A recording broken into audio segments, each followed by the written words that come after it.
Hello guys, एक बार फिर आपका स्वागत है किरोस्टा एकेडमी के ऑनलाइन प्लेटफॉर्म पर, जहां पे हम कर रहे हैं नोट सेट और आने वाले सारे कॉम्पिटिटिव एग्जाम की तैयारी।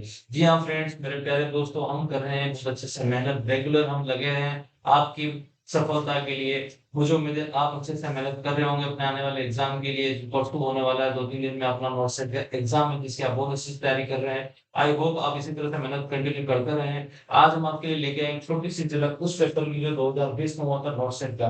यस मेरे फ्रेंड्स, की ये नोट सेट 2020 में होने वाला पहला पेपर था, नोट सेट कंसेप्ट पे। इसके बाद से कंटिन्यू हमारे नोट सेट चलते आ रहे हैं। तो आज हम सॉल्व करेंगे नोट सेट में पूछे गए एमएस नॉट फार्मा रिलेटेड कुछ अच्छे से क्वेश्चन, जो हमारे सामने एग्जाम में दिए थे 2020 के अंदर। सो अभी 2023 में फिर से नोट सेट का पेपर है, तो देखते हैं किस तरह से पैटर्न पहले था और अब किस तरह क्वेश्चन आ सकते हैं, क्योंकि तो कई बार अपना पैटर्न सेम भी रहता है। पैटर्न सेम रहता है तो उस तरह से क्वेश्चन वापस से पूछे जा सकते हैं। सो देखते हैं नोट सेट का पेपर 2020 का। आज ये फटाफट से कर लीजिए अपनी क्लास को शेयर, सब अपने फ्रेंड्स दोस्तों के साथ जो जो कर रहे हैं मेहनत। यस, तो शुरू करें आज की कहानी। फर्स्ट क्वेश्चन आपके सामने ये रहा, ध्यान से पढ़िएगा। देखो क्वेश्चन की सारी आंसर, सारी रंग होता है उसकी क्वेश्चन लैंग्वेज में ही होती है। अगर वहां आपने ट्रैक कर लिया, इसके बाद आपके लिए आंसर देना बहुत ही आसान हो जाएगा। यस, तो आज का फर्स्ट क्वेश्चन है, the patient has the diagnosis of left ventricular failure and high pulmonary capillary wedge pressure, PCW P बोलते हैं जिसे। The physician ordered dopamine to improve ventricular function. The nurse will know the medications working if the patient में किस तरह के changes आएंगे। यहाँ question है फार्मा से रिलेटेड, यहाँ क्वेश्चन पूछा गया है डोपामिन से रिलेटेड, डोपामिन ड्रग से रिलेटेड क्वेश्चन है। जी हाँ, जी हाँ मेरे दोस्तों, डोपामिन से रिलेटेड क्वेश्चन है। कंडीशन क्या दे रखी है पेशेंट की, कंडीशन दे रखी है पेशेंट को क्या हो रखा है, पेशेंट को हो रखा है यहाँ पे वेंट्रिकुलर फेलियर, लेफ्ट साइड का वेंट्रिकुलर फेलियर। ध्यान से देखिए, लेफ्ट साइड वेंट्रिकुलर फेलियर है, high pulmonary capillary wedge pressure. तो आपको पता होगा कि पीसीडब्ल्यूपी, पीसीडब्ल्यूपी शॉर्ट में बोलते हैं इसको। जब भी इसका ये प्रेशर हाई होता है, इसका मतलब होता है कि पेशेंट को क्या है, लेफ्ट वेंट्रिकुलर फेलियर। जी, तो फिर पेशेंट ने डोपामिन ऑर्डर किया है, तो वेंट्रिकुलर फंक्शन इंप्रूव हुआ है। तो इस छोटी कंडीशन में बता रहे हैं कि, कंडीशन में बता रहे हैं वेंट्रिकल का फंक्शन इंप्रूव हुआ है। तो अब हमें सिंपल सा पूछा है कि क्या चेंजेस आएंगे पेशेंट में। ब्लड प्रेशर राइज होगा, ब्लड प्रेशर डिक्रीज होगा, कार्डियक इंडेक्स फॉल्स होगा, या पीसीडब्ल्यूपी राइज होगा। इसमें क्या चेंजेस आएंगे, क्या चेंजेस आने वाले हैं। यस, बताइए फटाफट से, सोचिए। इजी आंसर है इसका, इजी आंसर है, फटाफट से आंसर करिए। ये क्वेश्चन पूछा गया था।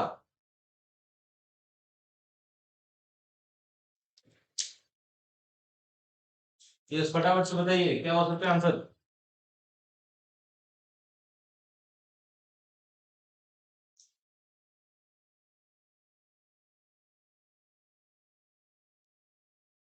क्या होगा इसमें, देखो डोपामिन दिया है, डोपामिन दिया है, डोपामिन क्या करेगा, ब्लड प्रेशर राइज करेगा। क्या करेगा, ब्लड प्रेशर राइज करेगा। तो करेक्ट आंसर क्या आने वाला है, करेक्ट आंसर होने वाला है हमारा ए।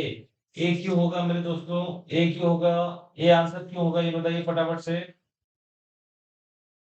ए आंसर क्यों होगा, क्योंकि देखो डोपामिन जो है उसका क्या काम है। डोपामिन क्या है, देखो डोपामिन के बारे में फटाफट से एक छोटी सी कहानी सुन लेते हैं। डोपामिन क्या है, डोपामिन कैसे है। डोपामाइन एक तरह का कैथेकोलामाइन है ये। क्या है ये, कैथाकोला, कैथाकोलामाइन है, जो किसका प्रीकर्सर है, प्रीकर्सर है, precursor of non epinephrine and epinephrine, epinephrine, epinephrine, ठीक है, जिसको नॉरएड्रेनालिन भी बोलते हैं। ठीक है, ये दोनों का क्या प्रीकर्सर है। कैथाकोलामाइन्स क्या होता है, जो एड्रिनल ग्लैंड से रिलीज होते हैं, एड्रिनल ग्लैंड से रिलीज होते हैं, वो कैथाकोलामाइन होते हैं। डोपामिन हो गया, एपिनेफ्रिन हो गया, और आपका क्या हो गया, नॉरएपिनेफ्रिन। ये तीनों कैटेकोलामिन्स होते हैं, ठीक है, जो एड्रिनल ग्लैंड से रिलीज होते हैं। सो डोपामिन क्या करता है, डोपामिन दो तरह का काम करता है। एक तो हार्ट पे करता है, क्या करता है, हार्ट पे जो इसके रिसेप्टर होते हैं उससे क्या करता है, दो तरह के एक्शन रिलीज करता है। कैसे, कौन सा एक्शन रिलीज करता है,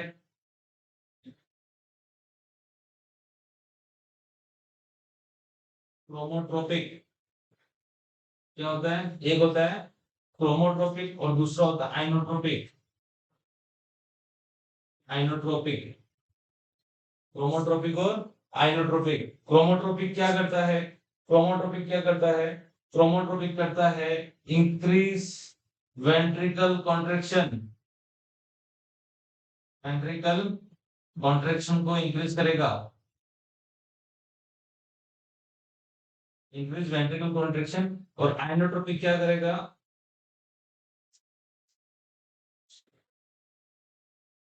यस,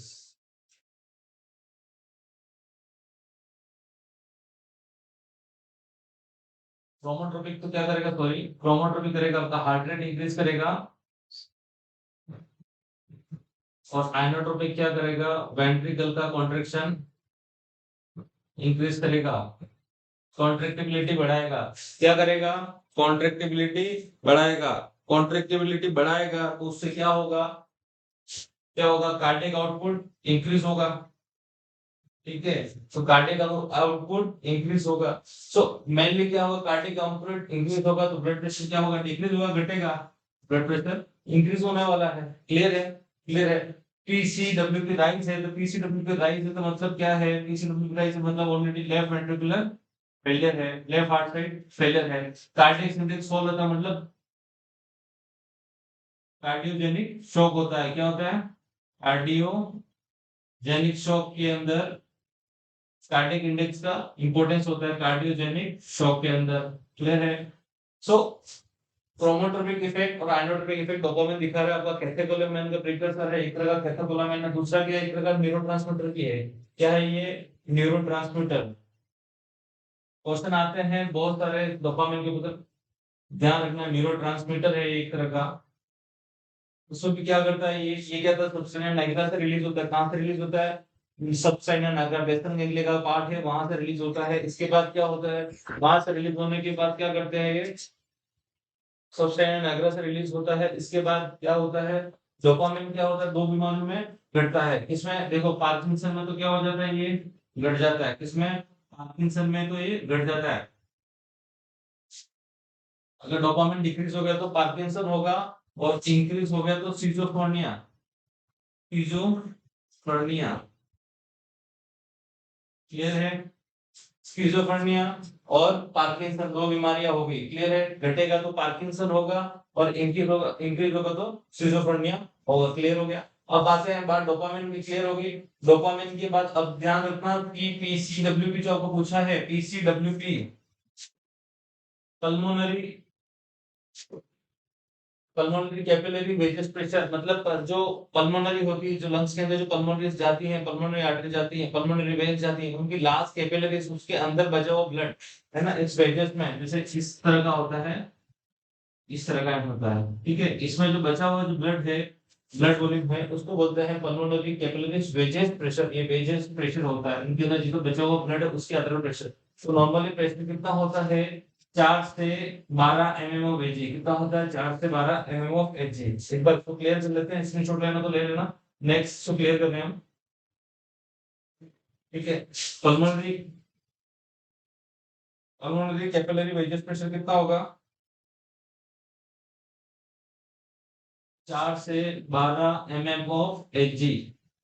कितना है? क्लियर है? 4 से 12 एमएम ऑफ एजी। ध्यान रखना 12 से ज्यादा अगर होगा ये, अगर 12 से ज्यादा जाता है, मोर देन 12 होता है, तो क्या होता है? Left side heart failure. Left side heart failure. दूसरी साइड ध्यान रखना, इसको किससे चेक करते हैं? चेक किससे करते हैं? पल्मोनरी कैपिलरी वेजेस प्रेशर स्वान गन से। स्वान गन्स कैथेटर से। स्वान गन्स कैथेटर से चेक करते हैं सीवीपी। ठीक है, पीसी डब्ल्यूपी को चेक करते हैं 4 से 12। अगर बढ़ गया तो क्या होता है? लेफ्ट साइड हार्ट फेलियर होता है। दूसरा करना, सीवीपी के बारे में सुना होगा। ठीक है, सीवीपी के बारे में सुना होगा। कितना होता है नॉर्मल पेशेंट का सीवीपी का? 5 से 10 सेंटीमीटर ऑफ H2O। ठीक है, 5 से 10 एमएम में पूछे तो 2 से 6 एमएम ऑफ Hg। क्लियर है? ये क्या किसको डिसाइड करता है? राइट साइड हार्ट फेलियर को। राइट साइड एचएफ को, आरएचएफ को, राइट साइड हार्ट फेलियर को कब होता है? अगर ये 6 से ज्यादा बढ़ जाए। देखो दो चीजें होती हैं, अगर ये 2 एमएम से कम हो जाए तो क्या होगा? हाइपोवोलेमिया। हाइपोवोलेमिया, क्लियर है? समझ रहे हो? 2 से कम हो जाएगा क्या होगा? हाइपोवोलेमिया, शाबाश। और अगर 6 से ज्यादा हो जाए तो क्या होगा? हाइपरवोलेमिया। क्या होगा? हाइपरवोलेमिया। क्या होगा? हाइपरवोलेमिया। समझ में आ रहा है? इजी है ना? आसान से समझो। हाइपरवोलेमिया कब होगा? जब 6 से ज्यादा बढ़ जाए। कम कब होगा? 2 से ज्यादा कम हो जाए तब। ठीक है, उसी तरह से अगर एम सेंटीमीटर को एसक्यू में समझना तो उसमें समझ लेना, बात वही है। 5 से कम होगा तो हाइपो, 10 से ज्यादा होगा तो हाइपर। हाइपर जब होता है मतलब बढ़ेगा तो मतलब क्या होता है? लेफ्ट साइड हार्ट फेलियर हो रहा है, राइट साइड हार्ट फेलियर हो रहा है, मतलब क्या हो रहा है? ब्लड राइट एट्रियम में बढ़ता हुआ जा रहा है, वॉल्यूम बढ़ रहा है, क्लियर है? इसके बाद सीवीपी को चेक करने के लिए सीवीपी मैनोमीटर यूज करते हैं। क्या यूज करते हैं? CVP manometer. पूछा गया क्वेश्चन है, मैनोमीटर, ठीक है। और जहां पे सीवीपी चेक करते हैं उस पॉइंट, जहां पे सीवीपी जीरो होता है, जीरो पॉइंट जो होता है, zero point of CVP, zero पूछा गया क्वेश्चन है, नोट करिएगा। जीरो पॉइंट ऑफ सीवीपी क्या बोला जाता है? क्या बोलते हैं उसको? क्या बोलते हैं? फ्लेबो,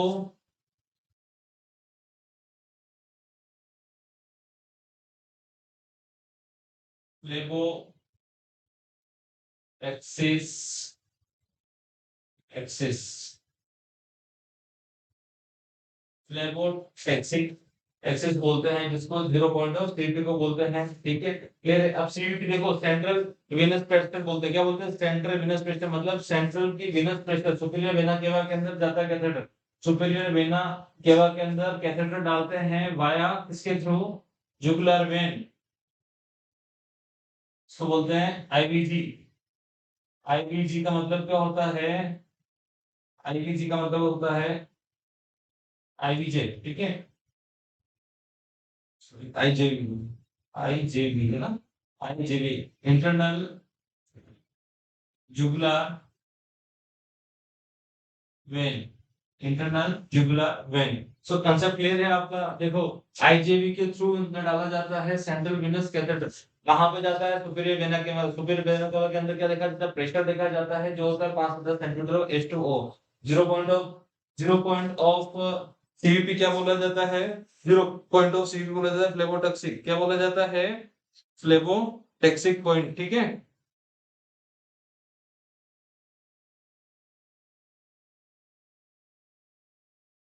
क्लियर हो गया? फ्लेबोटॉक्सिक, फ्लेबोस्टैटिक्स, क्लियर है? और कोई डाउट? ये सारा कंसेप्ट किससे पूछा जाता है? स्टेटिस, फ्लेबोस्टैटिक्स बोलेंगे इसको, फ्लेबोस्टैटिक्स एक्सिस, है ना? तो ये सारा कंसेप्ट किसके ऊपर है? देखो एक क्वेश्चन और आ जाता है, इंट्राओक्यूलर क्वेश्चन पूछते हैं आईओपी। इंट्राओक्यूलर प्रेशर कितना होता है? 10 से 21 एमएम ऑफ एचजी। कितना होता है? 10 से 21 एमएम ऑफ एचजी। आईसीपीपी के बारे पूछ लेते हैं, आईसीपी 5 से 15 एमएम ऑफ एचजी, सॉरी, हाँ, 5 से 15 एमएम ऑफ एचजी। और 5 से 10 एमएम ऑफ एचजी किसका प्रेशर होता है?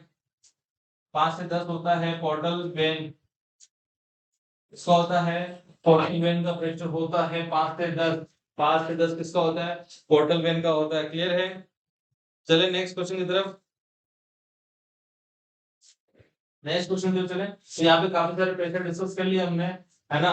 पीसीडब्ल्यूडी का भी तो 4 से 12 हो गया, एमएमओजी फिर हो गया, सेंट्रल वेनस प्रेशर देख लिया 5 से 15 सेंटीमीटर हो H2O। इसके बाद हमने क्या देखा? आईओ की 10 से 21 एमएमओजी, आईसी 5 से 15 एमएमओजी, और पोर्टल वेन प्रेशर कितना हो गया? 5 से 10 एमएमओजी, क्लियर है? यस, तो आई होप इस क्वेश्चन का आंसर आपको क्लियर हो गया होगा। ब्लड प्रेशर राइज करेगी डोपामिन, डोपामिन का क्रोमोट्रोपिक और आइनोट्रोपिक इफेक्ट आपने देख लिया, क्लियर है? नेक्स्ट क्वेश्चन की तरफ चलते हैं।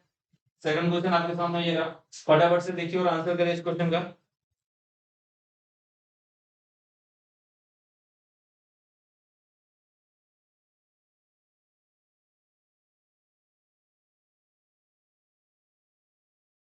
यस, नेक्स्ट क्वेश्चन क्या है? पूछा गया है, पेशेंट है, हिस्ट्री के साथ आया क्रॉनिक हाइपरटेंशन की एंड एडिमा साथ में, एडमिट किया आईसीयू के अंदर लास्ट 15 दिन से। If getting loop directive from the 10 days, patient is getting कितना 10 डेज से लूप डायरेक्टिव यूज कर रहा है during the rounds. during the rounds until head doctor asked to his and his junior doctor that which is the electric imbalance occurs if loop directive take long time। सीधा simple question पूछा गया, अगर कोई loop directive है उसको उसको continuous आप क्या कर रहे हैं, लूप डायरेक्टिव को पेशेंट को लंबे टाइम से दे रहे हैं, तो उसके अंदर किस तरह का इलेक्ट्रोलाइट इंबैलेंस देखने को मिलेगा, हाइपरनेट्रीमिया, हाइपोनेट्रीमिया, हाइपोकैलेमिया, हाइपरकैलेमिया। ये फटाफट से लूप डायरेक्टिव्स के बारे में फटाफट से आंसर आ जाना चाहिए। अभी तक तो आपका लूप डायरेक्टिव्स के बारे में पता होगा, लूप डायरेक्टिव्स किस तरह से होते हैं, और अगर उसका लंबे समय से अगर सेवन किया जा रहा है तो क्या होगा। यस, फटाफट से आंसर सोचिए इसका और आंसर दीजिए। हाइपरनेट्री में होगा, हाइपोनेट्री में होगा, कैलियम में होगा, कैल्शियम में होगा, क्या होगा बताइए फटाफट से। अच्छा क्वेश्चन है, सिंपल क्वेश्चन है, आंसर आना चाहिए इसके ऊपर। चलिए करें सोल्व इसको, क्या रहेगा आंसर। लूप डायरेक्टिव्स के ऊपर क्वेश्चन है। देखो लूप डायरेक्टिव्स के ऊपर दो तरह के डायरेक्टिव्स आपने सुने ही होंगे, तीन तरह के, टेआजेड हो गया, लूप डायरेक्टिव्स हो गया, और पोटेशियम स्पेयरिंग डायरेक्टिव्स हो गया। तीन तरह के डायरेक्टिव्स आपने सुने ही होंगे। तो इस पे लूप डायरेक्टिव्स के लिए ऊपर क्वेश्चन आया तो क्या रहेगा आंसर। यहाँ पे क्या होगा, लूप डायरेक्टिव्स क्या करते हैं, डायल्यूटेशन करते हैं, एक्सक्रीजन होगा। ठीक है, अगर पेशेंट लूप डायरेक्टिव्स पे है, लूप डायूरेटिक, ठीक है, कौन सी होगी, फुलसेमाइड होगी, फुलसेमाइड होगी, एक आती है टॉर्सेमाइड, फुलसेमाइड, टॉर्सेमाइड, ये डायरेक्टिक्स आती हैं। अगर इन डायरेक्टिक्स का यूज होगा तो पेशेंट के अंदर क्या होगा, पेशेंट के अंदर क्या होगा, डिक्रीज, डिक्रीज क्या होगा, रीएब्जॉर्प्शन, रीएब्जॉर्प्शन ऑफ क्या होगा, सोडियम एंड वाटर। क्या करेगी, ये सोडियम और एब्जॉर्प्शन कम करेगी, और साथ में क्या वाटर का एब्जॉर्प्शन भी कम हो जाएगा। क्लियर है, क्योंकि देखो पता है जहां नमक होता है वहां पानी होता है, जहां नमक होगा वहां पानी होगा। अगर नमक बाहर जाएगा तो पानी भी उसी मात्रा में बाहर जाएगा। इससे को इसलिए बोलते हैं उसको डायरेटिक्स, यूरिन को डबल कर देती है, यूरिन की आउटपुट को डबल कर देती है। तो यूरिन आउटपुट डबल हो जाएगा, मतलब यूरिन ज्यादा एक्सक्रीट हो रहा है, तो सोडियम भी क्या होगा, साथ साथ में एक्सक्रीट होता चला जाएगा। तो सोडियम कम होगा तो क्या बोल सकते हैं उसको, हाइपोनेट्रीमिया। क्या बोल सकते हैं, हाइपोनेट्रीमिया। क्लियर है, तो यहाँ पे हमारा हाइपोनेट्रिया कहाँ दिख रहा है, ये हाइपोनेट्रिया बी। तो बी इसका करेक्ट आंसर होगा, डी क्या होगा इसका करेक्ट आंसर होगा। इसके बाद देखो ध्यान रखिए, एक क्वेश्चन अपना हाइपो, देखो हाइपोनेट्रीमिया, हाइपरकैलेमिया, हाइपोकैल्शियमिया, इनके ऊपर हमेशा क्वेश्चन पूछा जाता है। तो आपका करेक्ट आंसर भी यहाँ पे हाइपोनेट्रीमिया होने वाला है। नेक्स्ट आप सुन लीजिए, हाइपो हाइपो या हाइपरकैलेमिया के ऊपर क्वेश्चन क्या बन सकता है। देखो नेक्स्ट आता है अपना पोटेशियम, पोटेशियम स्पेरिंग डाययूरेटिक्स, स्पाइरोलेक्टन होता है, स्पाइरोलेक्टन जो होती है वो एक तरीके होती है, पोटेशियम स्पेरिंग डाययूरेटिक्स होती है। तो वो क्या करेगी, वो क्या करेगी, पोटेशियम को स्पेयर करेगी, तो पोटेशियम का क्या करेगी, एब्जॉर्प्शन, एब्जॉर्प्शन क्या करेगी, इंक्रीज करेगी। तो पोटेशियम का इंक्रीज करेगी तो क्या होगा, पोटेशियम का लेवल क्या होगा, हाइपर, क्या होगा, हाइपर कैलेमिया, क्या होगा, हाइपर कैलेमिया। अगर किसी पेशेंट को हाइपर कैलेमिया है तो क्या सिम्टम्स हो सकते हैं, क्या उसका ट्रीटमेंट होगा, क्या सिम्टम्स होते हैं, क्या उसका ट्रीटमेंट होगा। तो याद रखिए हाइपरनेट्रीमिया के लिए, क्लियर है, हाइपरनेट्रीमिया के लिए क्या कर सकते हैं हम, सिम्टम्स याद रखने हैं। उसका सिंपल सा ट्रिक है, हाइपरनेट्रीमिया के सिम्टम्स के लिए, हाइपर कैलेमिया, सॉरी, हाइपरकैलेमिया के साइन एंड सिम्पटम्स की ऊपर कैसे याद रखेंगे, मर्डर से याद रख सकते हैं, MURDER, इससे याद रखेंगे, मर्डर से। कैसे याद रखेंगे, मर्डर से। एम फॉर क्या हो गया, muscle weakness, muscle weakness, clear है, muscle weakness. U for urinary changes, urinary changes, clear है। फटाफट से लिखते जाइएगा, नोट करते जाइएगा। हाइपर कैलेमिया का ट्रीटमेंट, साइन में सिम्टम्स पूछ रहा हूँ, क्या क्या चेंजेस आ सकते हैं बॉडी के अंदर, मसल वीकनेस हो गया, यूरिन चेंजेस हो गया, respiratory distress, respiratory distress, clear है, रेस्पिरेटरी डिस्ट्रेस हो गया, क्या हो गया, रेस्पिरेटरी डिस्ट्रेस।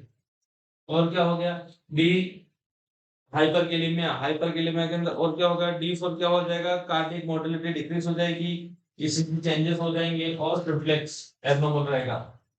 ठीक है, रेस्पिरेट डिक्रीज हो गया। इसके बाद क्या होगा, decrease, before decrease cardiac mortality, decrease cardiac mortality. E for क्या हो गया, ईसीजी चेंजेस। हाइपर के अंदर क्या होता है, टॉल टी वेव, सबसे बड़ा क्या होता है, टॉल टी वेव, क्लियर, याद रखना। और हाइपो के अंदर क्या होता है, हाइपो के अंदर क्या होता है, prominent you wave. You wave किसके अंदर होती है, हाइपो के अंदर, याद रखना। हाइपो के अंदर क्या होता है, प्रोमिनेंट यू होती है, मेजर सिम्टम है। और आगे होता है रिफ्लेक्स, रिफ्लेक्स के वजह से वीक हो जाएंगे। तो याद रखिए, हाइपर हाइपर स्केलेमिया के अंदर क्या होगा, मसल वीकनेस होगी, यूरिनरी चेंज मतलब ओलिगोयूरिया हो जाएगा। ओलिगोयूरिया मतलब less than 400 ml per day, per day याद रखना। अगर पर आवर्स को पूछे तो 20 ml per hour, 20 ml per hour से भी कम अगर हो जाता है तो क्या बोलेंगे, उसको ओलिगोयूरिया बोलेंगे। पर आवर की बात करो, अगर पर डे में बोले तो 400 ml पर डे। क्लियर हो गया। हाइपर कैलेमिया का समझ में आ गया आपको, साइन सिम्टम्स क्या होते हैं। अब इसका नेक्स्ट आप देख लीजिए, नेक्स्ट इसमें आप देख सकते हैं इसका ट्रीटमेंट क्या होता है। Treatment of hyper kalaemia, treatment of hyperkalaemia. Hyperkalaemia के ट्रीटमेंट में क्या करना है अपने को, फटाफट से बताइए। हाइपर ट्रीटमेंट में क्या करना है, काइन से याद रखेंगे, किससे याद रखेंगे, काइन से, KIND। के फॉर क्या होगा, कैक्सलेट, कैक्सलेट हो गया।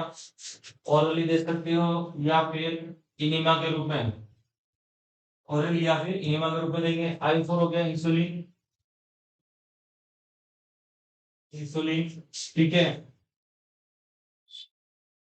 एन फॉर गया sodium, sodium bicarbonate, sodium bicarbonate. और डी फॉर हो गया डायूरेटिक्स, ठीक है, डी फोर हो गया डायूरेटिक्स। तो आपको क्लियर हो गया, क्लियर क्या हो गया अपना, देखो हाइपर नेट्रीमिया, हाइपर कैलेमिया का ट्रीटमेंट और हाइपर कैलेमिया का साइनस सिम्टम्स क्लियर है। तो डायूरेटिक्स, कैक्सलेट हो गया, इंसुलिन हो गया, सोडियम बाइकार्बोनेट हो गया और डायूरेटिक्स हो गया। इसको काइन की फॉर्म से याद रखना। डायूरेटिक्स के अंदर वैसे क्या हो सकता है, फ्रुसेमाइड, फ्रुसेमाइड। अगर फ्रुसेमाइड के एग्जाम में लेस्टिक्स लिखा हो जाए, लेस्टिक्स, तो भी आपका करेक्ट यही बैठेगा, फ्रुसेमाइड। और दूसरा होता है थियाजाइड, थियाजाइड, ठीक है। ध्यान रखना, स्पैरो, स्पाइरोलेक्टोन नहीं देनी, वो क्या कर सकती है, पोटेशियम स्पैरिंग डायबिटिक्स है। तो हाइपोक्लेमिया हाइपरक्लेमिया के समझ में आ गया आपको, क्लियर कांसेप्ट क्लियर। ये क्वेश्चन हमारा पूछा जाता है, कई बार इससे रिलेटेड क्वेश्चन काफी सारे बैठ जाते हैं एग्जाम में, क्लियर है। नेक्स्ट क्वेश्चन हम देखते हैं फटाफट से आपके सामने।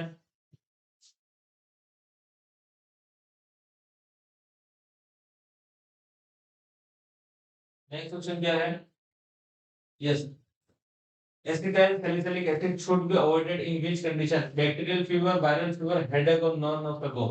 acetyl salicylic acid, acetyl salicylic acid किसके अंदर अवॉइड की जाती है, फटाफट से बताइए। क्वेश्चन है, बड़ा अच्छा क्वेश्चन है। और एस्पिरिन इसका दूसरा नाम है, एस्पिरिन क्या है, इसका दूसरा नाम है, क्लियर है। एस्पिरिन के ऊपर आपको पता है कई बार क्वेश्चन आता है। इसको आंसर क्या बोलते हैं, एस्पिरिन, एस्पिरिन इसको बोलते हैं, एसिटाइल सैलिसिलिक एसिड को एस्पिरिन भी बोलते हैं। ये क्या करती है, देखो, ये होती है एंटीपायरेटिक। इफेक्ट क्या होता है इसका, एंटीपायरेटिक होता है, एंटी थ्रोम्बोटिक, ठीक है, एंटी थ्रोम्बोटिक होता है। और इसका मेन कौन सी कैटेगरी के अंदर आती है, ये आती है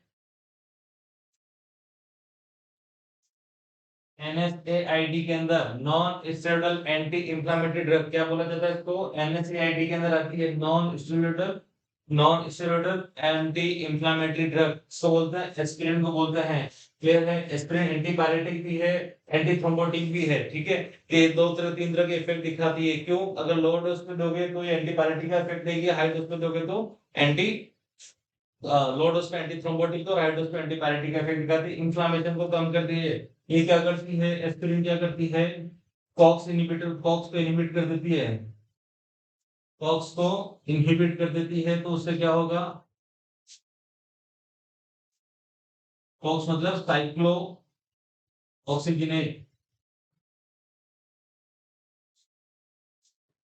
साइक्लोऑक्सीजनेज को क्या करती है, इनहिबिट कर लेती है, उससे क्या होगा, प्रोस्टाग्लैंडिन जो होते हैं वो क्या होंगे, इनहिबिट हो जाएंगे या डिक्रीज हो जाएंगे, क्या हो जाएंगे, इनहिबिट हो जाएंगे या फिर क्या हो जाएंगे, डिक्रीज हो जाएंगे।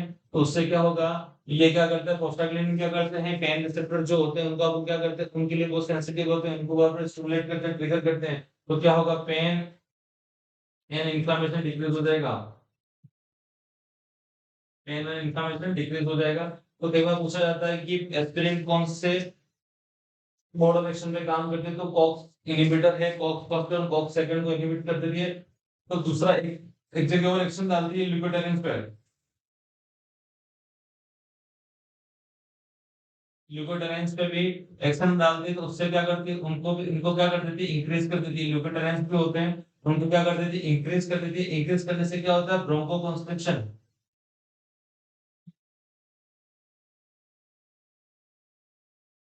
क्या होता है, ब्रोंकोकंस्ट्रिक्शन होता है, इसलिए बोला जाता है कि एस्पिरिन को अस्थमा के पेशेंट में इनहिबिट करते हैं।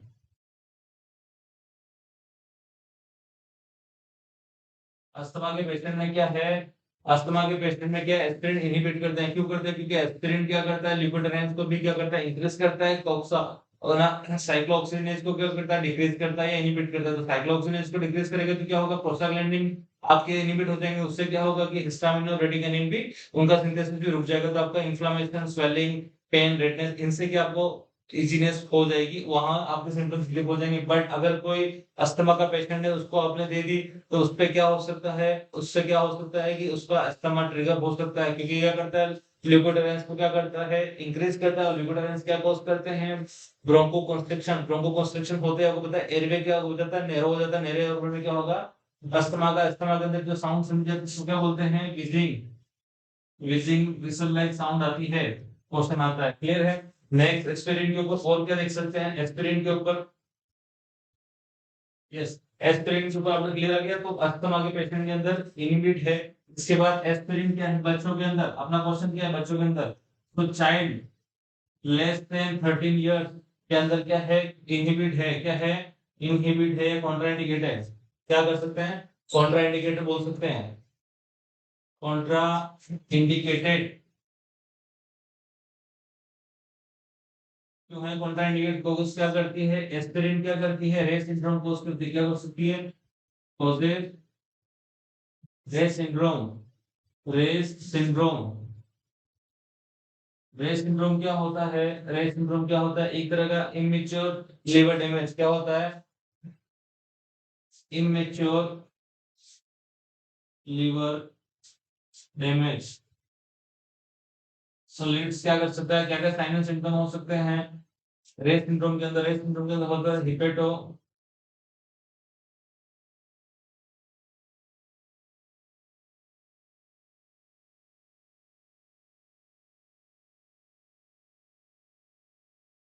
हिपेटोमेगेली, मेंटल रिटार्डेशन और होता है ग्रोथ रिटार्डेशन। ये तीन क्लासिकल सिम्टम देखे जाते हैं, क्या देखे जाते हैं, तीन क्लासिकल सिम्टम देखे जाते हैं, क्लियर है, हिपेटो, हिपेटोमेगेली, मेंटल रिटार्डेशन और ग्रोथ रिटार्डेशन, क्लियर है। रेन सिंड्रोम कोज करती है एस्पिरिन, ठीक है, हिपेटो, हाँ यस, हिपेटो एनसेफेलोपैथी बोल सकते हैं, hepato encephalopathy, mental retardation and growth retardation, तीन चीजें इंपॉर्टेंटली ध्यान रखना, कंफ्यूज मत करना, हिपेटोमेगली नहीं, हिपेटो एनसेफेलोपैथी होती है ब्रेन के अंदर तक, इसकी टॉक्सिसिटी चली जाती है, और मेंटल रिटार्डेशन हो सकता है पेशेंट का, ग्रोथ रिटार्डेशन हो सकता है बच्चों का, क्योंकि रेट सिंड्रोम में क्या होता है, एक्चुअली जो बच्चा अगर वायरल डिजीज से, अगर कोई वायरल डिजीज, अगर किसी बच्चों को वायरल डिजीज हो रही है, लाइक को चिकन पॉक्स या स्मॉल पॉक्स हो सके, चिकन पॉक्स या स्मॉल पॉक्स, चिकन पॉक्स हो रखा है तो उसको पहले से वायरल डिजीज है, बच्चे को मतलब समझ लो चिकन पॉक्स हो रखा है, तो बच्चा क्या है इजीली उसको रेट सिंड्रोम हो सकता है अगर उसको एस्पिरिन दे दी गई तो। तो एस्पिरिन क्या करता है, ट्रिगर करता है रे सिंड्रोम को, एस्पिरिन क्या करता है रे सिंड्रोम को ट्रिगर करता है, उससे क्या हो सकता है इमेच्योर लिवर डैमेज हो सकता है, इसके बाद हेपेटोएंसेफेलोपैथी, मेंटल रिटार्डेशन और ग्रोथ रिटार्डेशन हो सकता है। और क्या क्वेश्चन बनता है, एक और क्वेश्चन बनता है इसके अंदर, इसलिए बच्चों के अंदर क्या करते हैं इसको इनहिबिट करते हैं, बच्चों के अंदर नहीं देते हैं। एक क्वेश्चन और बनता है एस्पिरिन के ऊपर, एस्पिरिन causes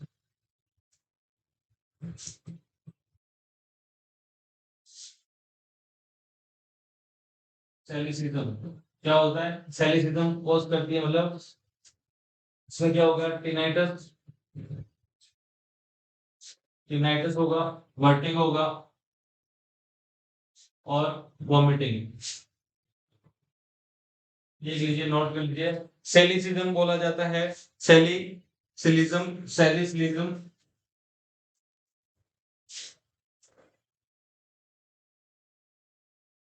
सैलिसिलिज्म बोला जाता है जिसके अंदर टिनाइटस, वर्टिगो और वोमिटिंग होता है। तो ये तीनों एस्पिरिन के द्वारा कॉज होते हैं, किसके द्वारा कॉज होते हैं, एस्पिरिन के द्वारा कॉज होते हैं। तो देखा गया एस्पिरिन का सैलिसिलिज्म होता है, हेयर सिंड्रोम होता है जिसके अंदर क्या होता है हिपेटोएंसेफेलोपैथी, एमआई और ग्रोथ रिटार्डेशन। फिर देखा एस्पिरिन हमारा क्या कर सकता है, प्रोस्टाग्लैंडिन को इनहिबिट करता है, इन्फ्लेमेशन कम होता है, अस्थमा के पेशेंट में क्या है कॉन्ट्राइंडिकेटेड है, बच्चों के अंदर कॉन्ट्राइंडिकेटेड है, एसिटाइल सैलिसिलिक एसिड भी उसको बोला जाता है। ठीक है, और अस्थमा के अंदर किस तरह की साउंड होती सुनी जाती है, व्हीजिंग साउंड। क्लियर है, आई होप आपके बारे में आपको ना एस्पिरिन के ऊपर सारे क्वेश्चन के आंसर मिल गए होंगे। देखो एस्पिरिन बहुत इंपॉर्टेंट ड्रग है, इससे हमेशा क्वेश्चन पूछा जाता है, इसलिए आपको एस्पिरिन से रिलेटेड सारे क्वेश्चन आंसर आने चाहिए। देखो एस्पिरिन का है ना एज अ प्रोफाइलेटिक कार्डिटिस में भी यूज कर सकते हैं, प्रोफाइलेटिक ऑफ एमआई, एमआई और स्ट्रोक के पेशेंट में, एमआई एंड स्ट्रोक के पेशेंट में क्या कर सकते हैं प्रोफाइलेटिक, प्रोफाइलेटिक ट्रीटमेंट के लिए यूज कर सकते हैं। इसके बाद एस्पिरिन से ब्लीडिंग टेंडेंसी होती है, क्या होती है ब्लीडिंग टेंडेंसी, ब्लीडिंग टेंडेंसी होने के कारण 7 डेज बिफोर, 7 डेज बिफोर क्या कर सकते हैं, इसको स्टॉप कर लेते हैं, स्टॉप कर लेते हैं प्रयोग। ठीक है, प्रयोग में पेशेंट की अगर कोई सर्जरी होनी है उसको 7 डेज पहले एसिटाइल सैलिसिलिक एसिड यानी एस्पिरिन को स्टॉप कर देना चाहिए 7 डेज बिफोर। क्यों, क्योंकि कि अगर उसका ब्लीडिंग टेंडेंसी कर सकता है, इसलिए पेशेंट को ऑपरेशन के टाइम ब्लीडिंग की संभावना बढ़ जाएगी और उसको क्या हो सकता है हाइपोवोलेमिया हो सकता है, सो क्राइसिस हो सकता है पेशेंट का, इसलिए 7 डेज बिफोर ऑफ करना है, स्टॉप करना है। क्लियर हो गया। तो ये सारे क्वेश्चन आपके एस्पिरिन के ऊपर, एस्पिरिन बहुत अच्छी ड्रग है। ठीक है, तो एस्पिरिन हमारे किसके अंदर अवॉइड करनी चाहिए, वायरल अगर फीवर किसी को है या बच्चे हैं अस्थमा पेशेंट उन सब में इसको अवॉइड करना चाहिए क्योंकि it's cause Reye's syndrome. Clear हो गया। नेक्स्ट क्वेश्चन देखते हैं। Yes, most common side effect of chloramphenicol, chloramphenicol का मोस्ट कॉमन साइड इफेक्ट क्या है, brown baby syndrome, grey baby syndrome या रेड बेबी सिंड्रोम या एबीसी दोनों। फटाफट से आंसर करिए, सिंपल क्वेश्चन, अच्छा क्वेश्चन है, ये पूछा जाता है, देखो सिग्नेचर क्वेश्चन है ये, फटाफट से आंसर करिए।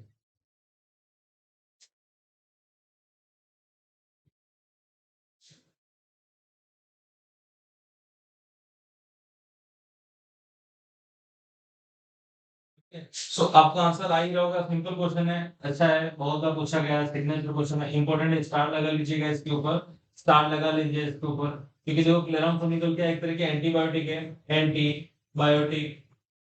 ठीक है, जिसका सबसे ज्यादा यूज किसमें किया जा सकता है, bacterial, bacterial conjunctivitis, bacterial conjunctivitis and otitis externa, otitis externa. Clear है, इन दोनों में सबसे ज्यादा यूज किया जाता है bronze baby syndrome. Bronze baby syndrome किसके अंदर होता है, ब्रॉन्ज बेबी सिंड्रोम होता है फोटोथेरेपी से, फोटोथेरेपी से कौन सा होता है, ब्रॉन्ज बेबी सिंड्रोम होता है। ग्रे बेबी सिंड्रोम होता है क्लोरामफेनिकोल से, क्लोरामफेनिकोल से कौन सा सिंड्रोम होता है, ग्रे बेबी सिंड्रोम। क्या होता है क्लोरामफेनिकोल से, एक तरह के एंटीबायोटिक से कौन सा होता है, ग्रे बेबी सिंड्रोम होता है। और रेड मैन सिंड्रोम या रेड बेबी या रेड मैन बोल सकते हैं इसको, red man syndrome, Redmayne syndrome किससे होता है? रेडमैन सिंड्रोम हमारा किससे होता है? रेडमैन सिंड्रोम होता